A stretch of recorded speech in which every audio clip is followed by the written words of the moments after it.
The welders thought they had hit bedrock. Then the torch peeled back a face of cold steel, and a painted eagle bled through the dust. Inside the wall, a vault. Dry air, canvas, crates, handwriting that had not seen light since 1944. A roster, a map, a date. Every line was proof of a decision taken in a war most people think they already understand. But the paper in that vault said otherwise, and forced living governments to answer for the dead. Chapter 1. Before the doors were welded. Shut. Europe in the 1930s was restless, in a way that could be felt before it could be named. Money was thin, coal was dear. Treaties were broken softly at first, clause by clause, until their paperweight meant less than the ink on new maps. In Berlin, the regime tightened the atmosphere like a vice. Radio voices in uniform cadence, parades drilled for camera lines, and rumor treated as crime. You could hear the war before it was declared, in the tempo of conscription stamps, in new fences around old factories, in the rate at which silence spread inside households. People behaved like they were measuring their words not by truth, but by survivability. Beyond Germany, neighbors watched in split posture, one eye open, one eyelid heavy with denial. Paris tried to live as though café chairs in the Franc could hold the century steady. London briefed and rearmed, but in the same breath rehearsed a hope that appeasement might substitute for force.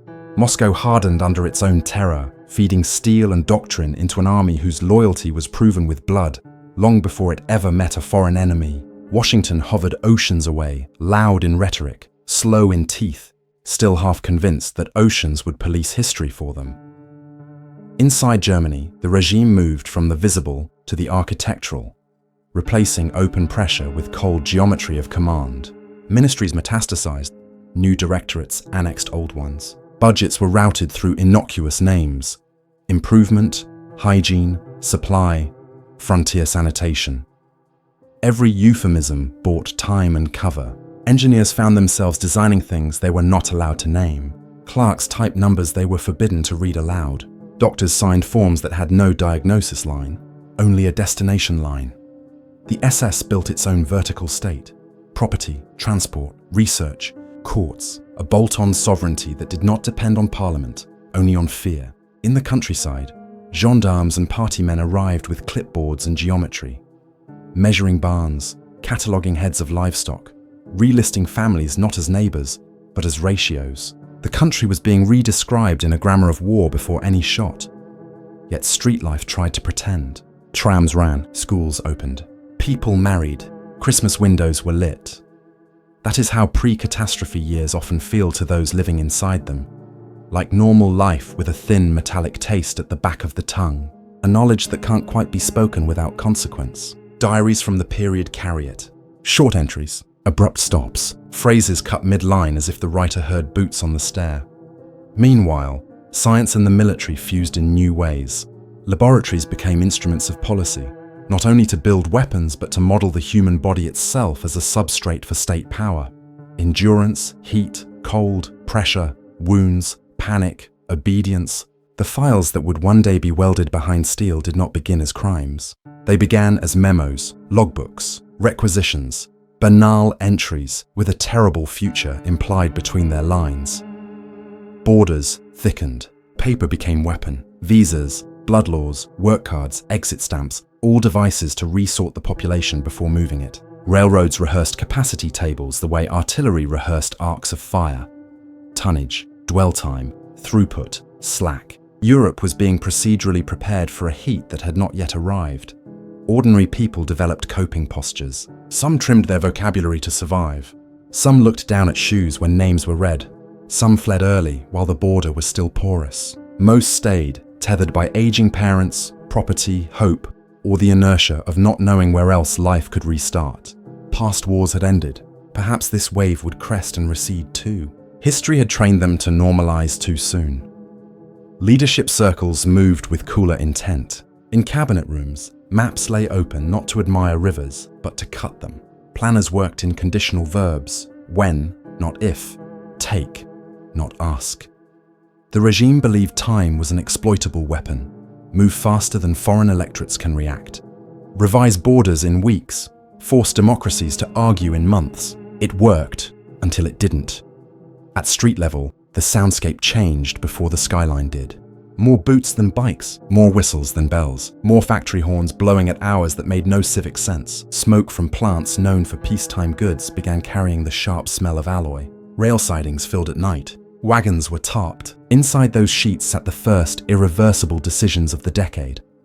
To the east, Poland watched both neighbours with the expression of a man between two doors. To the west, the Low Countries hoped geography could insulate what treaties might not. To the south, Italy rehearsed its own theatre of empire. The Baltic states learned to speak in conditional tense. Finland stockpiled not rhetoric but shells. Yugoslavia manoeuvred under knives it could name but not evade. By 1938, the language of the age had inverted. Concession was sold as peace. Delay was sold as prudence. De-escalation was enacted as silence rather than counterpower. In that vacuum, the machinery behind the steel vault matured. The paper that would one day surface in dry, alpine air was being typed in warm offices by men who believed the regime would outlive every witness. They wrote as though the future would never have power over their past. That is the pre-event world. Bright on street level, black in basements. Nations still nominally at peace, but privately already across the psychological line. You can hear the hinge before you see the door, a metallic pre-sound before the weld. The vault in the mountain did not come from nowhere. It was the natural end of a decade that taught millions to breathe shallow, fold their conscience, and wait for someone else to move first. Chapter 2. When the future broke its break.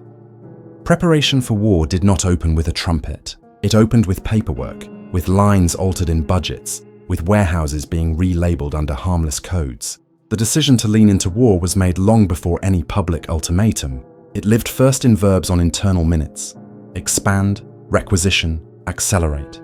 Industrial schedules were shifted to nights to cloak volume. Chemistry plants marked for winter medicine began ordering metals fit for pressure spheres and cryocoils. On paper, these were heating tests. In reality, they were controlled injury studies in waiting, stepping stones toward the files that would one day be hidden behind welded plate in the Alps.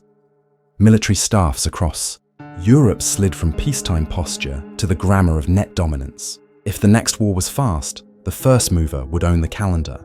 That logic, velocity as shield, made restraint look suicidal. Hitler exploited it. He bet that democracies would choose breathing space over confrontation, and that each concession would weaken the moral nerves of the continent. "We are not gamblers," he said in private. "We are collectors of opportunities." That sentence is a hinge. It explains not just the annexations, but the green lighting of projects that assumed occupied bodies, occupied infrastructure, and total freedom to test without consent. Czechoslovakia's crisis served as both proof and solvent. The West blinked. The Reich learned the lesson. Move again before they can reoxygenate. After Munich, velocity hardened into doctrine. Planners began writing schedules that presupposed foreign labor, foreign captive beds, foreign rail corridors. In the same season, memoranda inside SS medical directorates shifted tone. They no longer argued for permission. They described timelines. The ethical stop valve was gone. All that remained was throughput. The fear of the future, depression, Bolshevism, demographic collapse, was recoded into license. The state told itself it was not choosing cruelty, but defending the species against a darker cliff. Memo language is revealing. Definitive clarity demands edge conditions in vivo. To policy men, these were edge conditions. To the bodies later moved through cold sheds in the mountains, they were injury by experiment. This is how atrocity is usually born. Not by Sabbath epiphany, but by thousands of tiny rational sentences arranged so tightly that no dissenting sentence can breathe. Paris warned, London warned, Washington warned from a distance. But the warnings came in idioms of law and diplomacy. The Reich was already speaking in idioms of physics and tempo. There is no common table when one side sees time as ammunition. Each month of delay was treated as strategic revenue. One more part manufactured. One more jurisdiction intimidated into silence. One more compartment sealed. One more envelope of authorizations slid across a desk. Conscription deepened, not only for units but for society itself. Newspapers printed certainty. Radios erased nuance. Universities were leaned into line. Medical guilds were co-opted by budget, not bullets. Anesthetists, physiologists, low-temperature technicians were given rooms. animals, then people. One diary from a research assistant at Dachau writes only, "It is worse when they call it work."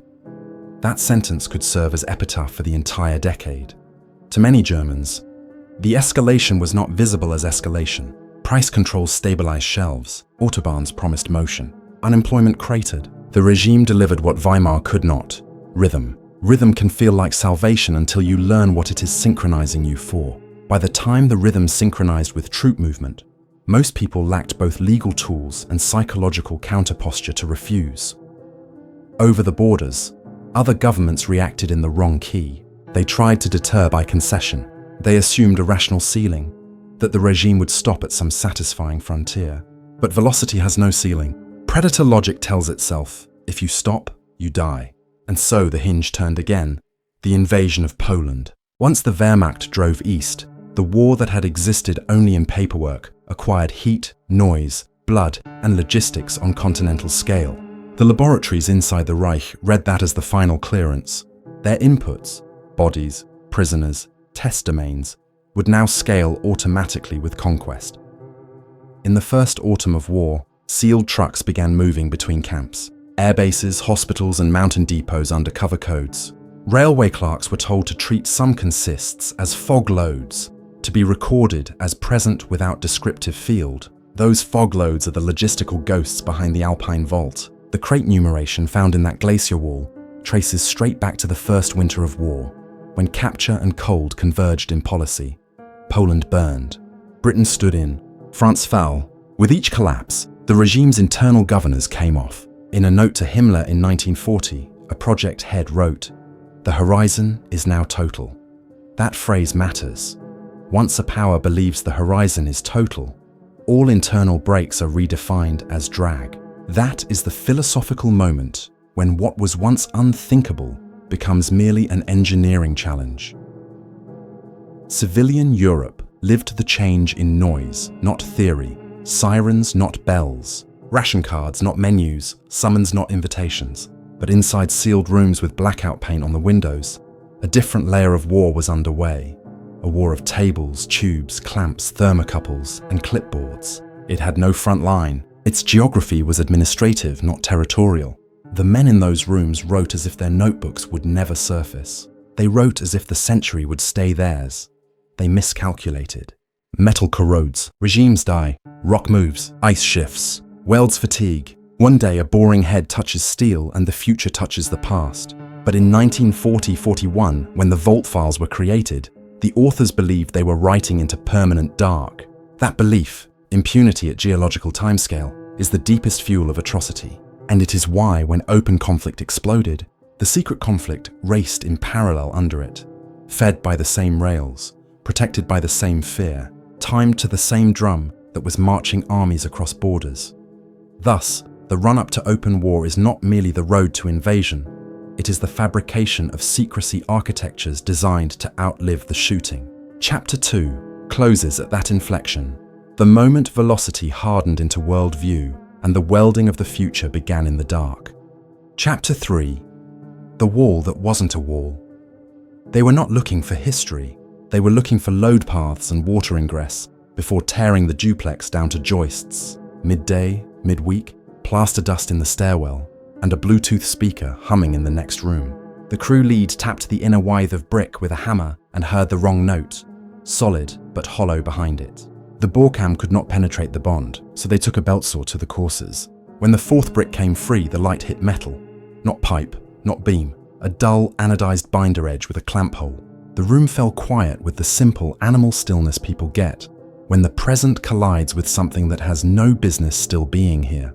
They opened the void wider. 4 grey binders. Paper still dry, pages straight. The smell was old starch and anodized ring metal. On the cover, laminate, eyes only, Berlin base. The action that followed had no gunfire, yet every movement had the physics of a raid. The foreman took phone photos, thinking resale value or a museum bounty. One worker said, "Leave it," with a voice that had gone tight. They set the metal spines on a tarp and killed the job for the day. Those seconds, when the binders sat unbagged, unclaimed, ungoverned, were the most naked the file had been in half a century. One of the men later said he felt a pressure in the room, like he had opened something that still belonged to someone armed. The chain reaction began with a phone call to a local historian the foreman knew from a side job. The historian arrived inside an hour with nitrile gloves and a camera. He turned the first leaf.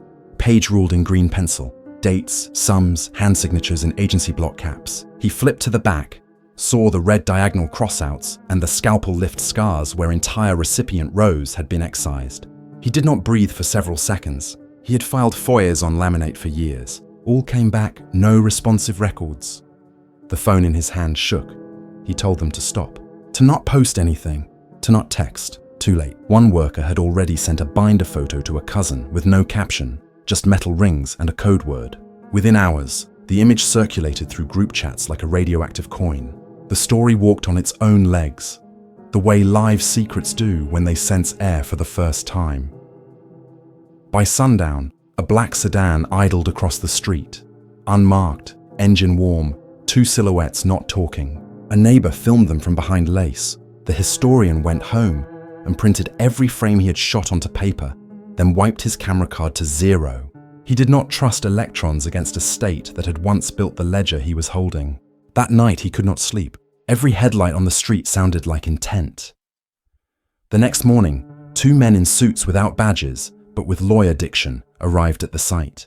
They did not threaten, they asserted. There is classified material on premises that must be surrendered for chain of custody. When asked under what statute, they cited none. They handed over a 1-page possession hazard notice on plain paper with no header. It was a species of pressure that signals power without naming its source. The Cold War's house style, still fluent, but the binders were already gone. The foreman, spooked by the sedan, had moved them at dawn to his brother-in-law's garage outside the ring barn. That detour is why laminate survived the first knock. While the suits paced drywall dust, the paper that could impeach decades of sworn denials sat under children's bikes and a folded ping-pong table. The brother-in-law had been told only, "Don't open it, don't trash it, don't talk." Meanwhile, the image that seeded the panic propagated into the open net. A Berlin freelance reporter recognized the code word, remembered its coincidence with a declassified line item in the church committee record, and DM'd the foreman for comment. Scene checkmarks changed the gravity. Exposure now had a clock. Whoever wanted the paper back would have to move before the press or prosecutors could capture it. In the historian's flat, the air had the density of pre-impact. He reread his printouts with the terror of a man watching sworn affidavits combust. Line items transferred via missionary NGOs. Safe house rent coded as hospice relief. Defectors paid in envelopes validated by church seals. It was proof not only of espionage, but of decades of institutional perjury, claiming the file had been shredded in 1995. To publish would mean grand jury invitations, expulsions, fraud on the court. Not in the Cold War, but now. At 21:40, his buzzer rang twice, spaced. Not the pattern of a neighbor. He did not answer. He unplugged the intercom and sat in the dark. On the street, a second unmarked car arrived. 2 men got out and stayed on the curb, scanning windows, not doors. That detail matters. They were hunting for custody, not burglary. They needed a surrender, not a crime scene. The safe house ledgers had turned the block into a low-temperature confrontation. State secrecy versus chain of custody. No bullets, but every posture encoded threat. A regime long dissolved was still radiating policy through the bones of its successors. That is what Cold War action looks like when it ripens late. The temperature is low, the stakes are maximal, the violence is implicit, not kinetic. Close to midnight, the foreman texted the historian one line, "They came to my house." No subject. The historian burned the printed copies in a metal sink, then vacuumed the ash with a HEPA head, a reflex born of archival paranoia. Destroy residue to deny forensic latch points. He kept only 1 page folded in his wallet, a line item with 3 signatures and a date that collides with an official sworn annihilation date. That scrap was the Rosetta of perjury. In the pre-dawn stillness, the ledger was still at large, the state was awake, and the neighborhood could feel an unnamed authority moving just outside the frame. No shots, no sirens, but a sense exactly like the breath hold before breach in kinetic war. The difference is cosmetic. In Cold War action, the muzzle is not on the street. It is in the law, the warrant pen, the grand jury threat, the smear kit, the the power to end a life by ending a profession. That is the temperature at which laminate entered daylight, a live file that rearms the past against the present. And somewhere under a folded ping-pong table sat the spine of it. 4 binders that should have turned to ash 30 years earlier, but didn't. In that stillness is the action. The brief interval when truth exists unowned, when both sides can still reach it, and when every hour the paper stays above ground, is an hour that changes the century's record. Chapter 4. After the seal broke, exposure did not begin with a headline. It began with a mistake. The cousin who received the binder photo dropped it into a group thread that included a journalist's assistant. That assistant showed it to her editor, thinking it was a curiosity. The editor did not laugh. 20 minutes later, a spike of encrypted messages moved between desks. They recognized the word laminate. They knew that word is not noise. The press is slow when the story is soft. It is fast when the story is radioactive. That night, the first call went to a member of parliament known for eating state secrecy for sport. He did not hesitate. If that photo is real, it is felony perjury by the executive branch and obstruction of past subpoenas. That sentence, spoken into a secure phone, detonated the risk curve. The problem stopped being about a box of paper in a garage. It became about who signed denials under oath. Containment moved just as fast. By morning, lawyers representing an unnamed agency component contacted the duplex owners with non-disclosure language dressed as civil cooperation. A second car sat across the street through rain. The historian received a letter without sender mark. No threat, just a reminder that unauthorized retention of classified property is chargeable. The style was deliberate, to make the recipients argue with their own fear instead of with a visible enemy. But the physics of secrecy had already inverted. Copies of photos were now on multiple drives and synced to cloud mailboxes configured for dead man release. One of the crew, panicked by the car outside his flat, pushed images to a journalist as insurance. Exposure in this phase does not travel as narrative. It travels as risk distribution. Share the danger so no one node is worth killing. The parliamentary staffer tested the state by filing a targeted subpoena request referencing the case by codename without revealing the binders. The reply from the Interior Ministry arrived astonishingly fast, too fast, and used language that presupposed possession before the request existed. That haste was a slip. It demonstrated foreknowledge. Inquiries with foreknowledge are legally lethal. Fear changed buildings. In a glass tower in the capital, retired counsel were called back in off-books to advise the living on how to testify without perjury. A rule of Cold War secrets is that they are rarely dead. They are merely archived behind living men's reputations. Exposure is not about paper. It is about careers, pensions, and the possibility of handcuffs at age 75. Meanwhile, the binders still existed physically. That itself was an affront. Secrets are supposed to close like tombs, one fire run, one shred batch, one burial under doctrine. Yet here the doctrine had failed. Radiation had leaked into the century that succeeded it. The brother-in-law who housed the box did not understand the magnitude, only the heat. People with no name had knocked on his brother's door. Cars sat with idling engines at night. He begged for the box to be moved. Moving was the most dangerous thing possible.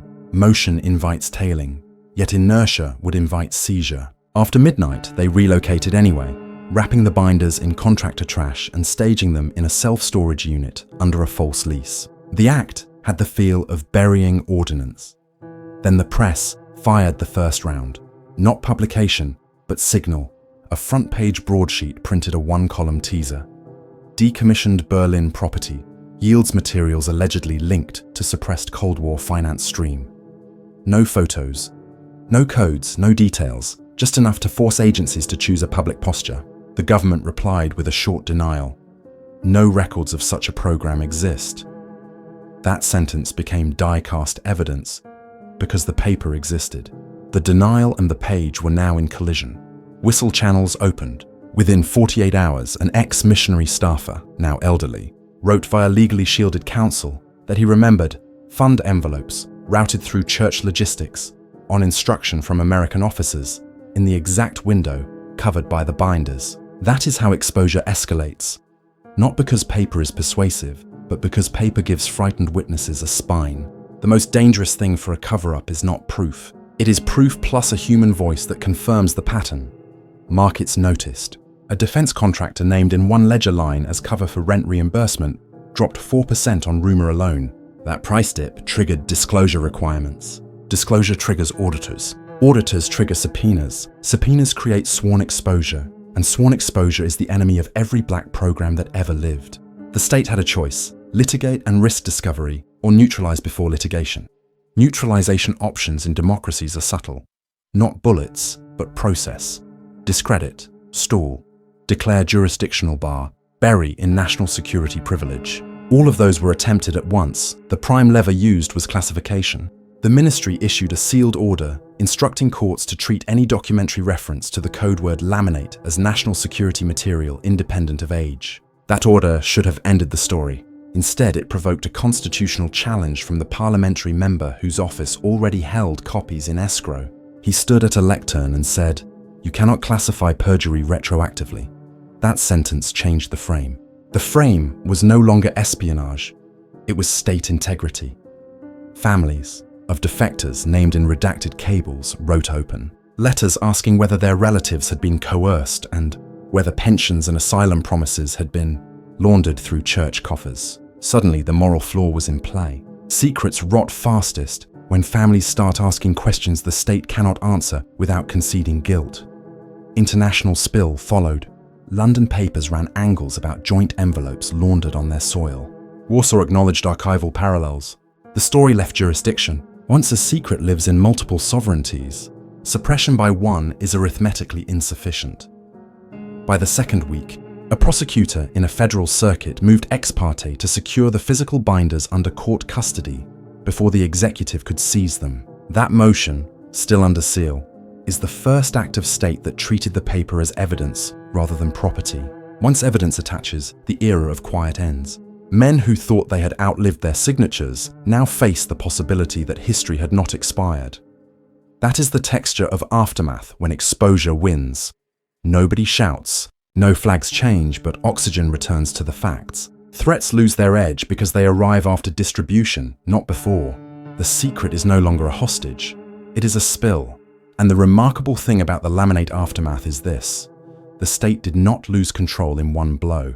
It lost control in inches, in the seconds between a saw-cut brick and a shutter press on a phone camera, in the hesitation of a craftsman who delayed a handover by one dawn, in the single newspaper column that signaled without naming, in the one witness who chose to speak once the cost of silence outweighed the cost of truth. After exposure, nothing goes back to zero. The binders might be boxed by marshals or locked behind evidence tape, but their epistemic fuse is already lit. What was welded off has been reattached to the century. The past has standing again. Chapter 5, Doctrine After the Leak. No doctrine breaks cleanly. It bends, reweights, redistributes risk, and keeps going. The exposure of the laminate binders did not end the logic that created them. It merely forced the logic to re-express under new covers. Within intelligence bureaucracies, the lesson learned was not never again, but never in that format, never in that vulnerability class, never in a medium that can be subpoenaed by a civilian court. The post-exposure memoranda that circulated through internal colleges did not lament the moral stain. They modeled the failure mode. They asked, what failed? The failure was not the existence of the covert financial stream. The failure was its physical persistence across archival generations. The doctrine that prevails inside long-horizon services is not about preventing wrongdoing. It is about preventing future discoverability. That is why, in the months after the binders surfaced, internal guidance across allied services quietly shifted from retention under seal toward accelerated ephemerality. New black budget carve-outs were wrapped not in paper proxies, but in transient digital vaulting with timed cryptographic burn windows. Liaison funding through religious networks was not retired. It was atomized across micronodes to guarantee plausible deniability at every hop. Where laminate collected names in ledgers, successors collect only hash tokens salted against external correlation. The intelligent state learns like a living organism under predation. Remove surfaces that teeth can grip. Inside oversight chambers, the lesson was more corrosive. Legislative monitors saw, with unwanted clarity, that the secrets they cannot compel to surface are not the ones without oversight. They are the ones without substrate. The state within a state no longer commits its sins to matter, and without matter, there is nothing to seize. That realization did more to shrink democratic reach than any act of sabotage. A secret you cannot prove is a secret that cannot be regulated. The laminate fallout taught the custodians of power how close they came to handcuffs, not because of the conduct, but because of the paper left behind. They internalized that distinction. That is the inheritance. For veteran operators, the emotional effect was smaller but sharper. Men who had built careers on the premise that time protects now understood that time is neutral, only deletion protects. They watched retired peers pulled into depositions on the strength of 30-year-old rents scribbled in a margin. To people who have lived their lives under deniable orders, that is a revelation of geometry. What you think is buried is merely delayed until the right shovel, and so the spade must be defeated, not the memory. Programs now disperse memory across minds and devices that have no jurisdictional overlap, so that any subpoena arrives amputated. Practitioners speak of the laminate pivot in the same tone atomic physicists speak of the first test, not as a moral event, but as a proof of what is possible. The shock is not that a state laundered funds through missionary coffers to control defectors and assets. The shock is that evidence of it survived into a century with functioning courts. In the doctrine space, survival of evidence is the only scandal. When analysts redraw tradecraft playbooks after a breach, they do not excise capabilities. They excise leak vectors. The real lasting consequence of laminate was that it mapped, in public, a method class, religious logistics as covert, finance, and therefore guaranteed that all future implementations would migrate to a different carrier before headlines could attach a second time. Even among reformers inside governments, the defeat was quiet and total. The exposure did not create a world where such pipelines die. It created a world where such pipelines cannot ever again be proven. That is the paradox of historical light. It illuminates once and then drives the survivors deeper into engineered darkness. Public outrage is metabolized as threat intelligence. Every outcry teaches the state how to become more mute. Modern services study the case as negative engineering. To ensure no new laminate event is possible, they enforce horizon limits on all black documentation. No single artifact may survive long enough to intersect with rule of law custody. Records are cryptographically sealed to self-erase on discovery attempts. Funding trails are split into kinetic fragments so that no ledger line completes a picture. Where the Cold War wrote in binders and safes, the post-exposure era writes an exhaust and vanishes it on contact, and so the surface world reads about the episode as if it were an end, a last bright flash of archival. Truth from an age of metal keys and stamped seals. But the real continuity runs underfoot. Secret states do not retreat when caught. They molt. A revealed pattern is not retired. It is reskinned until it stops being intelligible to courts. The binders, once evidence, now function as inoculation, a vaccine for the clandestine immune system. Every future program that might once have left a physical throat to grab has already cauterized it. That is the fatal symmetry. Exposure strengthens what it wounds. The leak did not dismantle the machinery. It edited the blueprints so the machinery can no longer be photographed. History was allowed to score one clean hit, and the consequence was to close the window through which it fired. Whatever one thinks of the ethics, the operational lesson that survived is brutally simple and endlessly portable. Secrets must expire faster than justice. There is no comfort in that lesson. It means the event that seemed like a reckoning may prove to be a hinge instead. The last moment when paper could still testify. From now on, the same kinds of operations that once wore mission names and left ledgers will continue nameless, surfaceless, solvent to copy, hostile to memory. The state watched its own vulnerability and closed the vein. Noise will keep coming, rumors, hints, scattered witnesses. But the class of proof that pinned laminate to the wall may never recur. And so the long-term legacy of laminate is not its moral verdict, not its legal aftermath, not the brief shudder in markets or the subpoenas or the columns. The legacy is the doctrinal mutation, the decision, quiet and total, that the next generation of secrets will not risk being made of anything that can be held. The line of continuity is not broken, it is better hidden. That is how covert architectures survive history, not by denying they ever existed, but by ensuring that the next time they do, nothing of them will remain to be touched.